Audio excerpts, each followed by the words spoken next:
عامر صاحب کیا کہتے ہیں کہ مفاہمتی گروپ جارحانہ بیانیے کو بدل پائے گا؟ کیا بانی پی ٹی آئی مفاہمت کے بیانیے کو تسلیم کریں گے؟ اچھا میں تو سچی بات ہے کہ خبر ٹھیک ہے ہمارے دوست نے دی انصار عباسی نے، لیکن یہ کون سی قومی مذاکراتی کمیٹی ہے اور یہ کون سی پی ٹی آئی ہے جن کے 3 نام آپ نے لیے ہیں؟ پی ٹی آئی کے بگوڑے ہیں سارے کے سارے، ان کو کون بیچتا ہے؟ یہ تو ان کی عزت بھی خاک میں ملا رہے ہیں جو کوٹ لکھپت جیل میں بیٹھے ہیں، مطلب ان کی جیل کو بھی یہ گندہ کرنے کے چکر میں ہیں، خود تو گندے ہو چکے اپنی پارٹی سے، ان کو پوچھتا کون ہے؟ فواد چودھری مسلسل پی ٹی آئی میں زبردستی گھس رہے ہیں، اچھا ان کے کہنے میں انویسٹمنٹ آئے گی، کمال نہیں ہو گیا ویسے بھائی؟ وہ پی ٹی آئی جو ہے وہ عمران خان کی ہے، تو یہ جو اڈیالہ اور کوٹ لکھپت ڈھونڈ رہے ہیں، پرویز خٹک نہیں پارٹی بنائی، علیم خان کی پارٹی نہیں بنائی، اور ان کو تو کسی پارٹی میں جگہ ہی کوئی نہیں مل رہی، کبھی ادھر اور کبھی ادھر، یہ کون ہے؟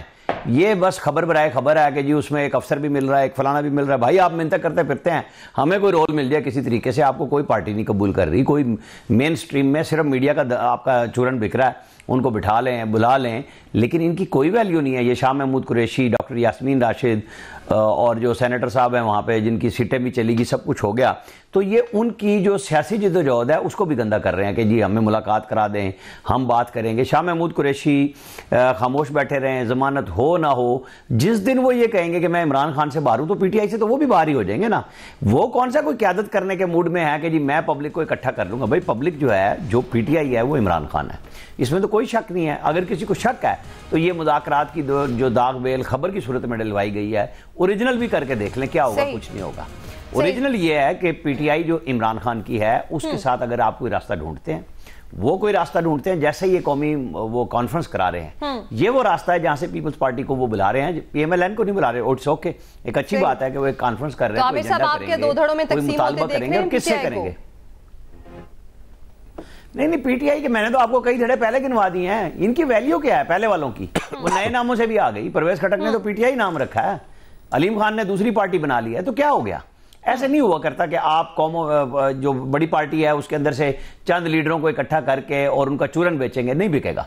پی ٹی آئی وہی ہے جو عمران خان کے ساتھ کھڑی ہے، اس کے ساتھ تحریک انصاف وہ ہے جو جس کی حکومت کے پی میں موجود ہے، ان کے لوگ جارحانہ موڈ میں بات کرتے ہیں لیکن ساتھ راستہ بھی ڈھونڈ رہے ہیں۔ یہ قومی کانفرنس بھی ایک نقطہ آغاز ہو سکتا ہے، اس کا جو اعلامیہ جاری ہوگا اگر یہ نوک پلک سوار کے کوئی بہتر رابطہ اور راستہ نکالیں گے اس سے، میرا خیال ہے تب تو شاید کوئی بات چیت کے لیے آ جائے، ادروائز تو فوج کی طرف سے باقاعدہ بتا دیا گیا ہے کہ آپ کے جو عمران خان صاحب ہیں وہ فوج کے درمیان میں اور عوام کے درمیان میں دراڑ ڈال رہے ہیں، تو وہاں تو راستہ کوئی نہیں ہے۔ ہاں اس کانفرنس کے ذریعے اگر آپ ڈھونڈ سکتے ہیں، میرے خیال میں ان کو پی ٹی آئی کو کوشش کرنی چاہیے اپنے لیڈر سے ملاقات کے لیے کوئی کہیں نہ کہیں یقین دہانی کرائیں کہ ہم باہر آ کے وہ کام نہیں کریں گے جو ان کی ہمشیرہ نے کیا تھا، پھر تو راستہ بنے گا، ادروائز آپ کے لیے کوئی راستہ نہیں ہے۔ صحیح۔ نوید صاحب آپ کیا سمجھتے ہیں، کیا مفاہمت ہو پائے گی، کیا ڈائیلاگ ہو پائے گا؟ یہ جو جارحانہ رویہ ہے کیا یہ تبدیل ہو پائے گا؟ دیکھیں امن، اصل چیز تو یہی ہے، پولیٹیکل ریکنسیلیشن جو ہے وہ سیاسی مفاہمت جو ہے وہی راستہ ہے۔ اس وقت پاکستان کو جو درپیش چیلنجز ہیں، جو مسائل ہیں، جو سیکیورٹی کے مسائل ہیں، جو اکنامک مسائل ہیں، جو آپ کا ایون کانسٹیٹیوشنل مسائل ہیں، ان سارے مسائل سے اگر آپ نے نکلنا ہے تو اس کے لیے آپ کو سیاسی استحکام چاہیے، اس کے لیے پولیٹیکل سٹیبلٹی چاہیے، اور پولیٹیکل سٹیبلٹی جو ہے جب ہی آئے گی جب آپ ریکنسیلیشن کی طرف جائیں گے، جب آپ مفاہمت کی طرف جائیں گے۔ اچھا اب مفاہمت آئے گی کس طرح سے؟ ایک پارٹی جس کو آپ نے بالکل جو ہے وہ ختم کرنے کی ٹھانی ہوئی ہے، یعنی آپ نے اس سے الیکشن سمبل چھین کے، پھر اس کے الیکشن کینڈیڈیٹ چھین کے، پھر اس سے الیکشن چھین کے، پھر اس سے جو ہے وہ آپ کی ریزرو سیٹیں چھین کے، پھر اس کو ان کے خلاف کیسے کیسے کیس لا کے اور کس طرح کے پروسیڈنگ کر کے، اور پھر اب جس حال میں رکھا ہوا ہے، 2-3 دن پہلے یو این کے رائٹس ایکسپرٹ کی جو رپورٹ آئی تھی کہ عمران خان صاحب کو ان ہیومن کنڈیشن میں رکھا گیا ہے، غیر انسانی جو ہے وہ سلوک کیا جا رہا ہے ان سے، ان کو ملنے نہیں دیا جا رہا۔ ایک قیدی کے بنیادی جو حقوق ہوتے ہیں وہ صرف عام قیدی نہیں ہیں، یہ بھی ذہن میں رکھیں کہ وہ فارمر پرائم منسٹر ہیں، اور اس سے پہلے جو فارمر پرائم منسٹر تو چھوڑیں، فارمر پریزیڈنٹ تو چھوڑیں، جو فارمر صرف M N A M P A ہوتے تھے ان کو جیلوں میں کس طرح سے رکھا جاتا تھا، یہ بھی سب کے سامنے ہے۔ تو اب اس کو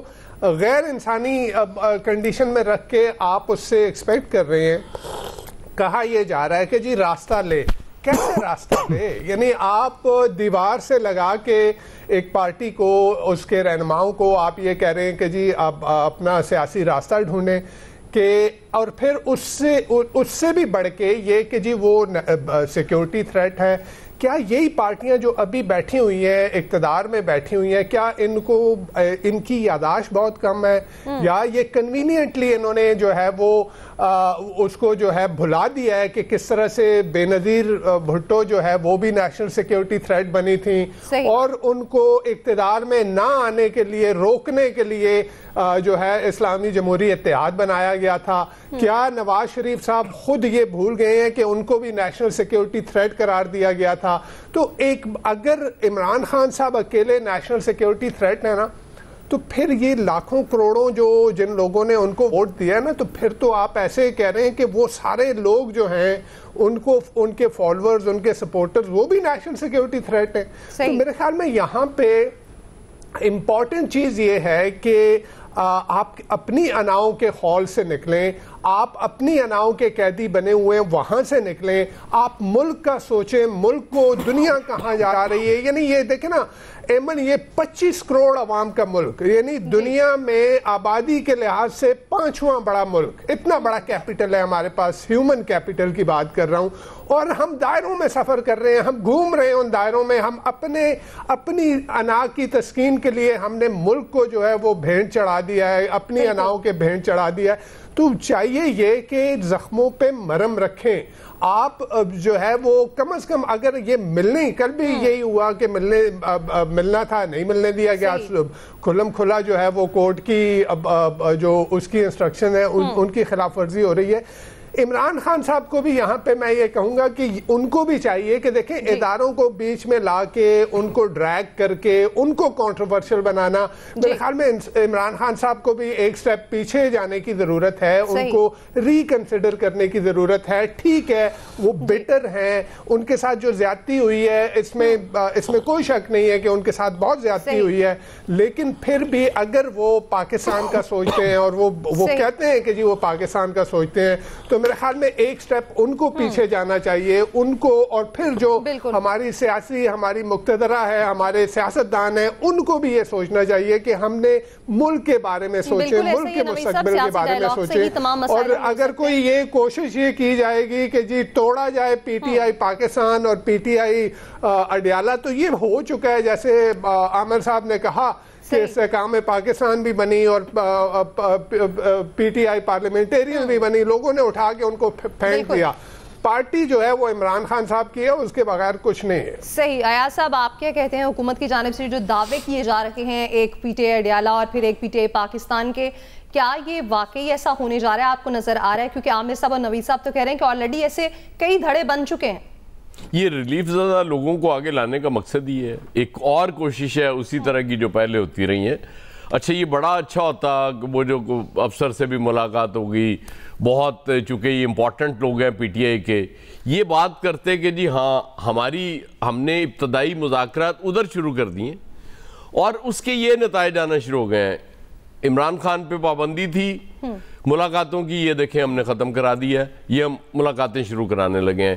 یہ فلاں ریلیف چاہیے تھا پی ٹی آئی کو، وہ ہم لے کے دے رہے ہیں، اور اس کے بعد پھر اس پہ کوئی اعتبار بھی ہوتا. اب وہاں تو سختیاں پہلے سے بڑھتی نظر آتی ہیں اور یہ ایک دھڑا بیچ میں سے کھڑا ہو جاتا ہے. اگر ان لوگوں پہ اعتماد ہوتا ہے عمران خان کو، تو اس کے بعد محمود اشرف کو آگے کرتے، وہ جو راجہ ناصر ہیں ان کو آگے کرتے. مطلب اس طرح کے لوگ آگے آ کے بات کر رہے ہوتے ہیں، ان کے لیے بالکل اعتماد نہیں ہے.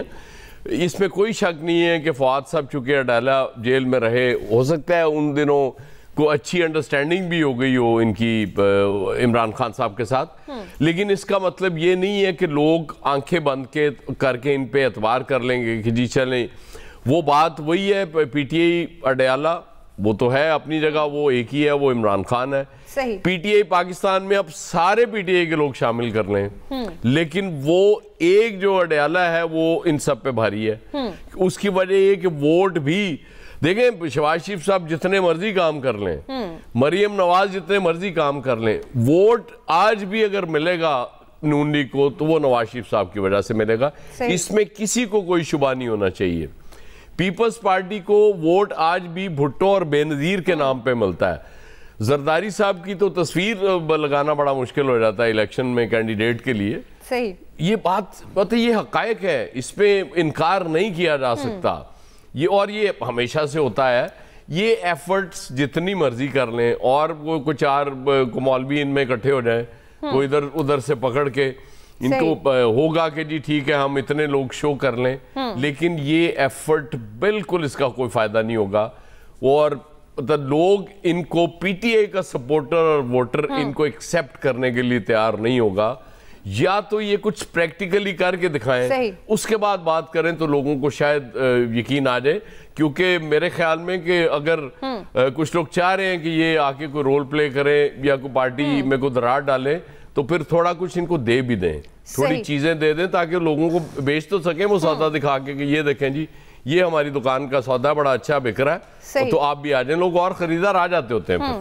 صحیح. فیصل صاحب, جیسے ابھی ایاز صاحب نے کہا کہ P T I Adiala he P T I ہے, جیسے انہوں نے مثال دی نون لیگ کی, پیپلز پارٹی کے, ان کے جو ووٹ بینک ہے وہ کس وجہ سے, اسی طرح پی ٹی آئی کا بھی صرف بانی پی ٹی آئی کی وجہ سے ووٹ بینک ہے. آپ کیا سمجھتے ہیں کہ بانی پی ٹی آئی جو کہ ایک جارحانہ انداز اپنائے ہوئے ہیں, لیکن ایک گروپ مفاہمت کے بیانیے کو تسلیم کرنا چاہتا ہے, تو آپ سمجھتے ہیں کہ کیا وہ راضی کر پائیں گے مفاہمت کی جانب انہیں آنے کے لیے؟ دیکھیں, جن خبر کا آپ نے حوالہ دیا ہے وہ جن صحافی کی خبر ہے, پاکستان کے بہت سینئر صحافی ہیں, ان کی روزانہ ایسی ایک خبر چھپتی ہے, اس میں خبر میں معلومات کم ہوتی ہے اور تجزیہ, اور اگر معتاد لفظوں میں بولے تو ان کی شاید خواہش ان کی یا کسی اور کی وہ زیادہ اس خبر کے اندر روزانہ ہوتی ہے. روزانہ کئی مہینوں سے آپ دیکھ لیں, روزانہ وہ 4 کالم یا سپر لیڈ کی شکل میں جو ہے نا موجود ہوتی ہے. اس بات کو اچھی طرح سب آپ سمجھ لیں کہ مذاکرات وہی ہوں گے جو عمران خان یا عمران خان کی طرف سے براہ راست نامزد کردہ نمائندے اور اسٹیبلشمنٹ کے درمیان ہوں گے. باقی کوئی مذاکرات نہیں ہوں گے. باقی صرف افسانے ہیں, باقی صرف کہانیاں ہیں, باقی صرف وقت کا اگر کچھ ہو بھی جاتا ہے تو وقت کا ضیاع ہے. کسی کی خواہش ہو سکتی ہے, اگر کوئی اس حوالے سے کوشش بھی کر رہا ہے تو اس کو رائے گا ہی جانا ہے. اور یہ جو اسٹیبلشمنٹ اور عمران خان کے درمیان مذاکرات ہوں گے, اس کا فی الحال کوئی امکان نظر نہیں آتا.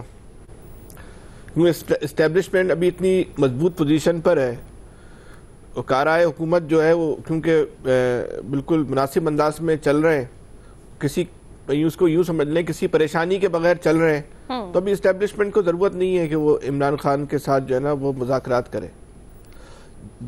جو پریشانی آتی ہے اس پہ لیے وہ توڑ جو ہے وہ کر لیا جاتا ہے. تو اس لیے فی الحال تو کوئی مذاکرات کا امکان نہیں ہے. صحیح. لیکن پاکستان ہے, کل اگر صورتحال تبدیل ہو جائے, مذاکرات ہو جائیں تو الگ بات ہے. تو یہ ان دو فریقین کے درمیان ہونے, پاکستان میں کی سیاست میں یہی 2 فریق بچے ہیں, باقی کوئی فریق بچا بھی نہیں ہے پاکستان کی سیاست میں. اور ایک بات کو اور بھی سمجھنے کی ضرورت ہے کہ جو کہا جاتا ہے نا کہ حکومت کے ساتھ مذاکرات کیے جائیں, تو یہ جو حکومت ہے نا اس وقت پاکستان میں, جس دن یہ مذاکرات ہوں گے نا عمران خان کی اور اسٹیبلشمنٹ, تو اس حکومت